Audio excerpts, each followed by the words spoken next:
Hi hello friends, welcome to my channel. అందరూ ఎలా ఉన్నారు ఫ్రెండ్స్? నేనైతే చాలా బాగున్నాను, మీరు కూడా బాగున్నారని అనుకుంటున్నాను. ఈరోజు మన వీడియో వచ్చేసి నేను థంబ్నెయిల్లో పెట్టినట్టుగానే మేము స్టార్ట్ చేసిన బిజినెస్లో ఎలా ఫెయిల్ అయ్యాము, ఏంటి బిజినెస్ స్టార్ట్ చేయడం వల్ల మేము ఎంత నష్టపోయాము ఏంటనేది ఈ వీడియోలో పూర్తిగా చెప్తాను మీకు. ఆ బిజినెస్ ఏంటి అంటే మేమైతే 1 గ్రామ్ గోల్డ్ బిజినెస్ అయితే స్టార్ట్ చేసాం ఫ్రెండ్స్. దీని గురించి అయితే మాకు పూర్తిగా తెలీదు. అందరూ బాగుంటుంది అంటే మేమైతే స్టార్ట్ చేసాము. మచిలీపట్నం దగ్గర చిలకలపూడి వెళ్ళి అయితే మేము తెచ్చేవాళ్ళము. గోల్డ్ కూడా చాలా బాగుండేది, కలర్ అయితే ఏంటి, ఐటమ్ అయితే ఏంటి, చాలా బాగుండేది. ఎక్కువ రోజులు కూడా గోల్డ్ అయితే చేంజ్ అయ్యేది కాదు, కలరు క్వాలిటీ అయితే సూపర్గా ఉండేది.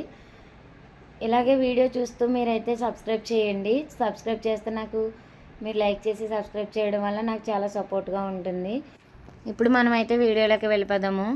మేమైతే మచిలీపట్నం దగ్గర చిలకలపూడి అయితే వెళ్ళి ఈ 1 గ్రామ్ గోల్డ్ మొత్తం అయితే తీసుకొచ్చేవాళ్ళము.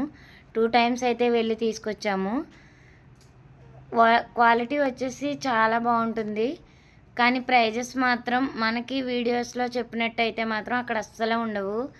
ఎందుకంటే ఇక్కడ మనం తీసుకునే 1 గ్రామ్ గోల్డ్కి అక్కడ తీసుకునే 1 గ్రామ్ గోల్డ్కి క్వాలిటీ తేడా అయితే ఉంటుంది, కానీ కాస్ట్ అయితే పెద్ద తేడా అయితే ఏముండదు. అందరూ అంటారు చిలకలపూడిలో అయితే చాలా తక్కువకి వస్తుంది 1 గ్రామ్ గోల్డ్ అనేసి అంటారు. అలాంటిది ఏమైతే ఉండదు, ఎందుకంటే కొద్దిగా డిఫరెన్స్ అయితే ఉంటుంది తప్ప ఎక్కువ డిఫరెన్స్ అయితే ఏమీ కాస్ట్లో అయితే ఉండదు. ఎందుకంటే నేను డైరెక్ట్గా వెళ్ళి అక్కడి నుంచే తీసుకొచ్చేవాళ్ళం కాబట్టి నేనైతే రేట్స్ అన్నీ ఒక్కొక్క ఐటెంకి ఒక్కొక్క కాస్ట్ అయితే ఎలా ఉంటుంది ఏంటనేది నేను అన్నీ అబ్జర్వ్ చేశాను. మీకు ఎవరికైనా చిలకలపూడి వెళ్ళి ఇలా 1 గ్రామ్ గోల్డ్ తెచ్చుకున్న అనుభవం ఉంటే మాత్రం ఖచ్చితంగా కామెంట్ చేయండి. ఎందుకంటే అక్కడికి వెళ్ళి డైరెక్ట్ తీసుకున్న వాళ్ళకి ఖచ్చితంగా రేట్లు అయితే తెలుస్తాయి.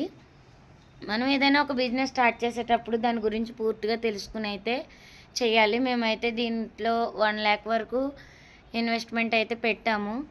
ఒక 60,000 వరకు అయితే మేము తీయగలిగాం, కానీ ఒక 40,000 వరకు మేమైతే లాస్ అయ్యాము. ఇంక ఈ సెట్ విషయానికి వస్తే ఈ సెట్లో అయితే ఒక long necklace, short necklace and వడ్డానం, నెక్, జడబిల్లలు, పాపిడి బిల్ల, ఇయర్ రింగ్స్, అరవంకీలు మొత్తం అయితే ఒకే సెట్లో అయితే వచ్చాయి. దీని కాస్ట్ ఎంత ఉంటుందని మీరు అనుకుంటున్నారో కామెంట్ అయితే చేయండి. ఈ సెట్ మీకు ఎలా అనిపించింది, మీకు నచ్చిందా లేదా, మీకు చూడటానికి ఎలా అనిపించింది అనేది కామెంట్ అయితే చేయండి. ఎవరికైనా తీసుకునే ఇంట్రెస్ట్ ఉంటే కనుక మన ఛానల్లో నా ఇన్స్టాగ్రామ్ ఐడి అయితే ఉందండి. ఇన్స్టాగ్రామ్ ద్వారా నాకు మెసేజ్ చేస్తే కనుక రీజనబుల్ ప్రైస్లో అయితే నేనైతే షిప్పింగ్ ఛార్జెస్ లేకుండా నేనైతే పంపించేస్తానండి. ఎందుకంటే నా దగ్గర ఇలా ఎన్ని రోజులున్నా పక్కన ఉండడమే కదండి, అందుకనే నేను కొన్న దాని మీద కొద్దిగా తగ్గించి అయితే నేనైతే పంపించడం జరుగుతుంది. సో మన వీడియోని లైక్ చేసి సబ్స్క్రైబ్ చేసి ఈ వీడియో ఎక్కువ మందికి వెళ్ళేలాగా నాకు హెల్ప్ చేస్తారని అయితే కోరుకుంటున్నాను.